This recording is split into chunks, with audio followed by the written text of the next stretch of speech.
أعوذ بالله من الشيطان الرجيم. بسم الله الرحمن الرحيم.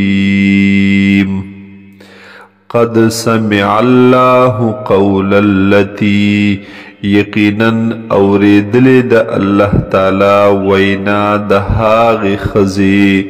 تجادلک فی زوجها چې هغې جګړه کوله ستا سره په باره د خاوند خپل کې وتشتکی الی الله او شکایت کولو دی الله ته یعنی گیلې کوله شکوی وړاندې کوله الله ته والله يسمع تحاوركما او الله تعالی اوری هغه خبر استاسو لرا هغه گفتگو استاسو لرا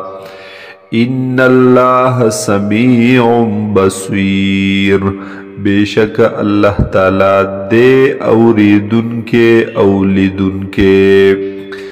الذین هاغ کسان یظاهرون منکم من نسائهم چې زهار وکي دوی ستاسونا د خپلو بیبیانو سره ما هن امهاتهم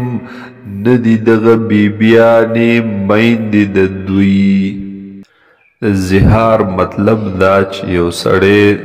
د خپلې ښځې تشبیه ورکي د هغې ښځې سره چې هغه پې همیشه دپاره حرام وي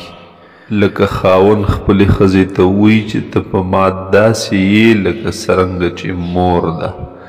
یا د یو اندام هغه تشبیه ورکي چې هغې ته کتل ناجایز وي ان امهاتهم ندی میندې د دوی الا اللائي ولدنهم مگر هاغه ښځې دي چې زیږولي دي دوی وانهم لیقولون منکرا من القول وزورا او بیشکا خامخا وایي دوی منکرا من القول یو نامناسبه نامعقوله خراب خبره وزورا او دروغ وَإِنَّ اللَّهَ لَعَفُوٌّ غَفُورٌ او بیشک اللہ تعالی معافی کون کے او بخون کے دے والذین یظاہرون من نسائهم او حاق کسان چه زہار وکی د بیبیانو خپلو سرا ثم یعودون لما قالوا بیا واپس شي دوی د هغې سنا چې ویلي دوی فتحریر رقبة من قبل ان یتماسا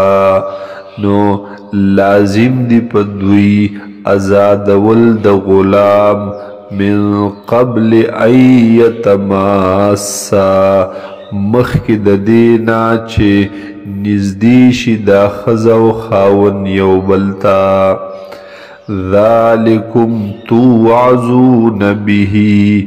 دا حکم چې دی تاسو ته وایم توعظون به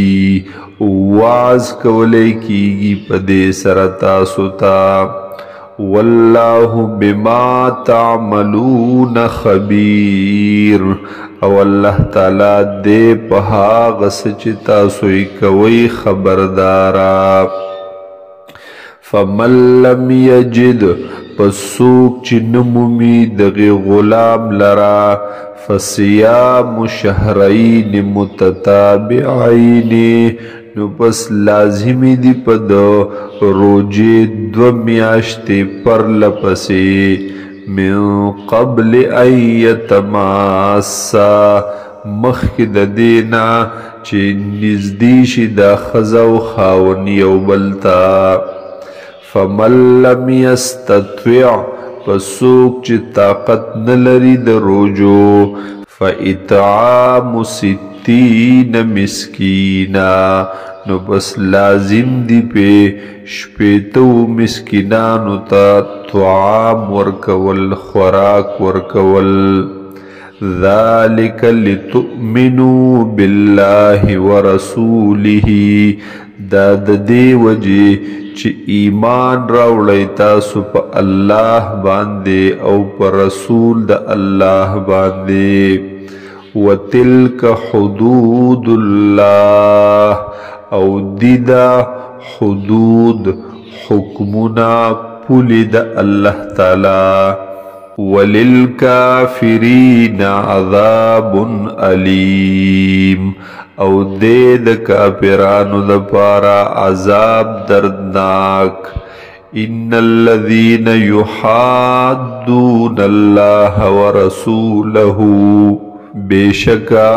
هاغ کسان چې مخالفت کوي د الله تعالی او د رسول د هغه کوبیتو ذلیل کړل شوی دی دوی کما کوبت الذین من قبلهم لکه څنګه چې ذلیل کړل شوی وو هاغ کسان چې وو مخکې د دوی نه وقد انزلنا آیات بینات او یقینا نازل کړي دي من آیاتونو واضح لرا احکامات واضح لرا